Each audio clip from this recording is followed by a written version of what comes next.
Alright, so we're back, day 2 with the brute force, just getting a couple things done before winter.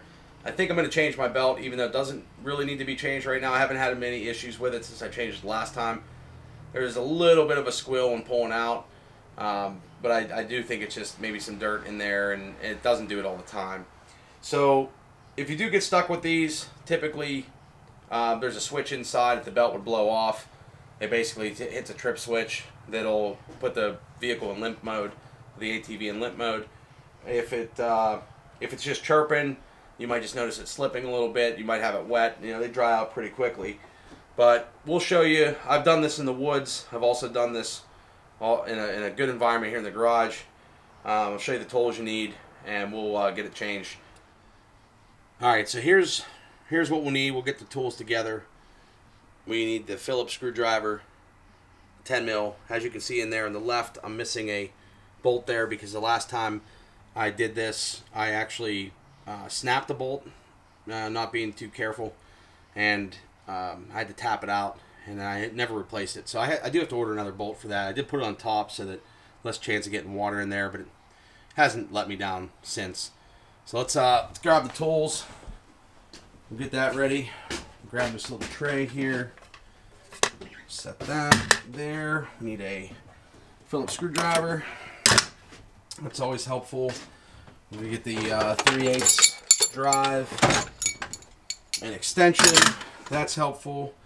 It is a 10 mil. That's not helpful. That's not helpful. You gotta be kidding me. Where's all my 10 mils at? Oh, there you are. I see you. These things just, they like to just go where they like to go. Oh, I might as well grab the Milwaukee ratchet too. We'll sneak that in there. And we'll head over. So we've got basically everything set up to do this. Should be good to go. I am forgetting one thing. The belt. Let me grab the belt real fast. The belt is a Gates. I just picked this up for like 40 bucks or something. It's a Gates G-Force 19G3218. Seems to work pretty well, but we'll show you where that goes here in a second. So that goes pretty much here. You want to make sure that you can see the lettering and you can read the words on the belt and the way it spins there. So that's typical. So we'll get that going, and let me just set the camera up here to get this going. We'll actually set this belt down here. Ratchet. The extension's nice if you don't have the extension. Oh, wait a second. You gotta be freaking kidding me. I was just here a second ago. Let me grab the camera here. Every freaking time. I don't understand it. Oh, this is the new project. Could be the new project, Coleman C200U. This has been a lot of fun so far, but there could be a little bit of a project started there. Oh, sneaky guy. Sneaky guy. These guys just seem to go where they want to go. So we'll come back and we will put that back in there. That's why I bought the magnetic one, so you try not to lose them as much. But probably to crack these loose first. The extension works pretty decent for most of them, since this was done once before. Probably twice now. We got one up top. We can loosen those. Take this down here. Loosen this bottom one. This one here, you want to push the brake down a tad bit to get to. There's one up front. This one's going to be hard to show you, but there's two that are pretty tough to get to. There goes my light. We'll just shine that there. We're going to want to unscrew this. This is really all you should need in the woods too to do this, but you can either pop this totally loose or just loosen it up, but this seal will pop up. You want to try not to get too much dirt and grime down there. I should have cleaned the quad off before messing around with this, but that's pretty much off and out of the way. And then there's a bolt pretty much back in here. You can either reach back in behind the fender, move some of this wiring, and you'll see this little tab here. You can just bend that tab out. And for this one, you may or may not be able to use the extension. We'll try it. That bolt's actually not very tight.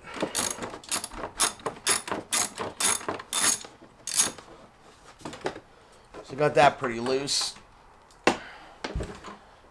Sneak the socket in there. It actually might be able to be easier to get to from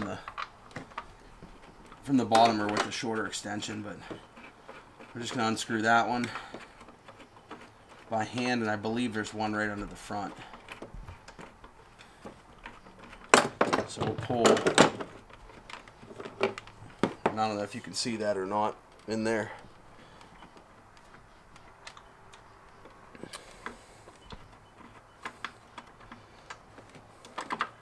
These bolts are about $5 to replace. I should replace it and get a couple more because they have been known to seize up. And this is just that wire holder that holds your wire loom. So we'll take that one. I do think there's one under the front here. It's down in this bottom corner. And this holds the wires on the top left and bottom right. So as you can see, that loosened up pretty easily. We should be able to pull this out with ease.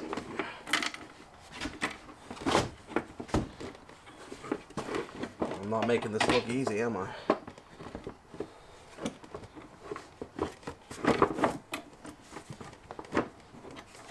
I don't know what I'm catching on at this point. The little tab at the bottom.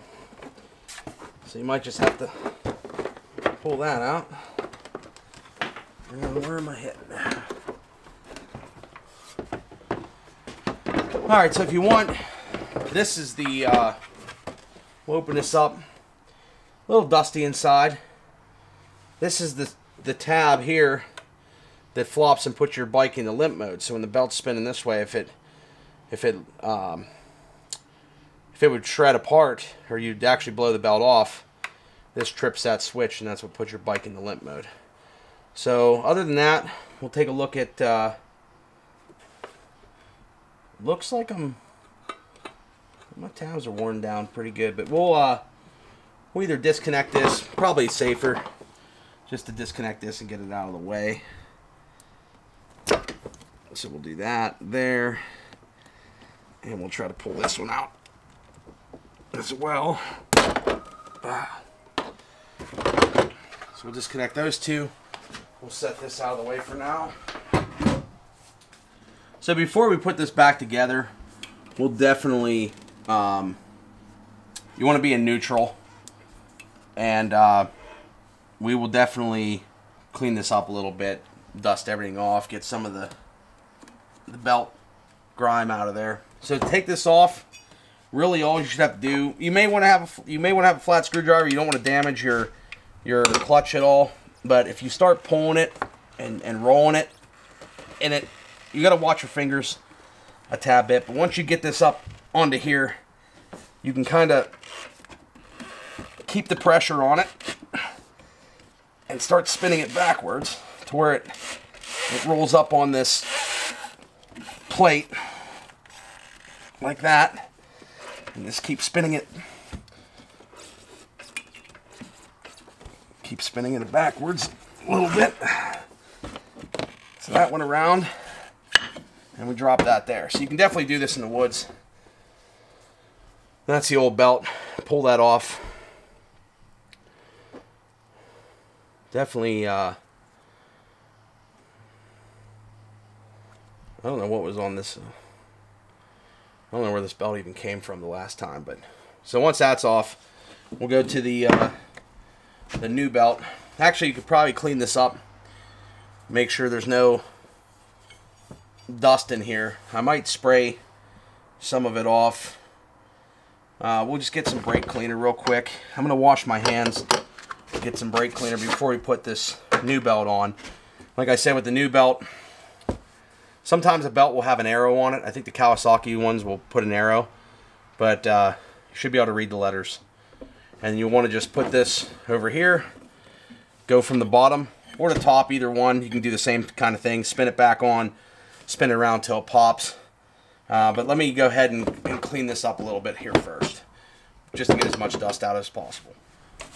So I'm just using a regular bristle brush. You can see some of this dust coming out. The more that you can clean out of this, I'm probably going to end up blowing it out. I'll probably clean the inside of this container out a little bit, blow it out, wipe it out, make sure your seal's good. Looks like my seal's alright, except for a little bit right there, it's pressed from last time. This doesn't look horrible. This can be cleaned. I'll clean this up a little bit, I'll spray it off, blow it out, and then we'll come right back here and finish this job up. So I don't know where my air chuck is, so we're...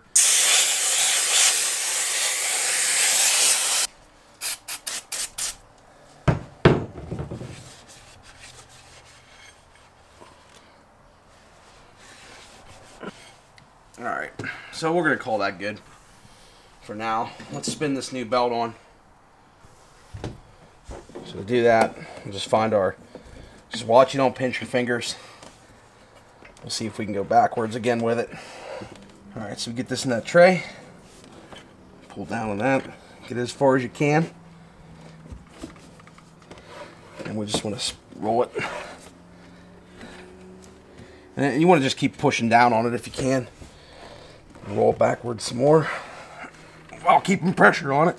It does get a little tight as you're going. You just keep pulling this piece down here.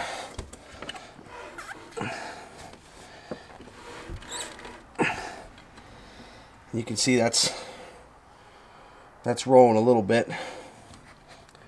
Back that off for a second.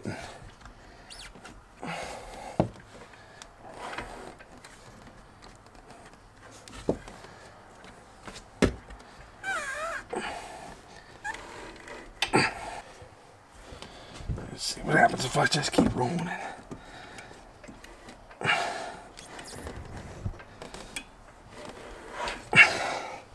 Almost there, and it pops on. Clean some of that dust out. Before you finish, you definitely want to make sure that your switch is in the right position. And we'll let me wipe this out real quick.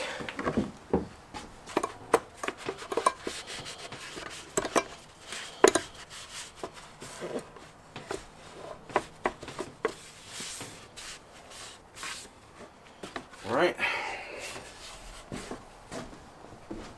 Back here, take a look around. I always look in the bottom of the tray, make sure there's no dust. Everything looks alright. Gasket feels good. Probably could take a little bit of lube if you wanted to and lube that gasket, but I think it's alright for now. If we do that, I'd be curious, let me know. We're going to keep these two plugs unplugged for now. We're going to get this back underneath. Get it all lined up, which is right about there. And we'll start getting our bolts in.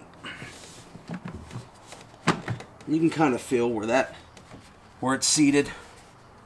And that one's seated right there, so put one at the top. I'm just going to put a little bit of anti-seize on these before screwing them in. We got to get that to seat right again. I lost that. These two wires will need to be plugged back in to their respective sockets. Let's pull these out. Plug this back in. I still have some good dielectric grease in there from the last time. You may want to put some dielectric grease back in there in each of those fittings. Keep them safe from any water. We'll connect those back in, push those down to the front, and then they just kind of wrap up against this cage here and just push that wire harness over top of them. We'll get your air box or your airflow gasket here back over top. That can be a little bit of a pain sometimes to get both sides to stick, but you got to pull that down over and put your sleeve back, collar back on it, and just tighten that back down. I usually just try to get it snug. That should be good. We'll fire her up and make sure she drives.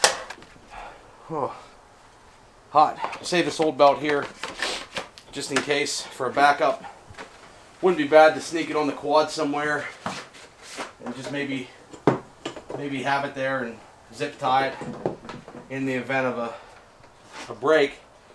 It would get you home, but I think that's going to make a big difference.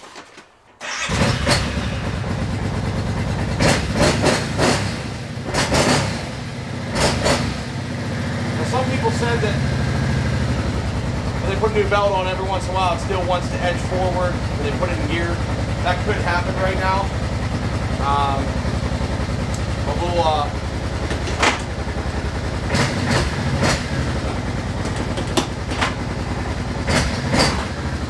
looks like we're good.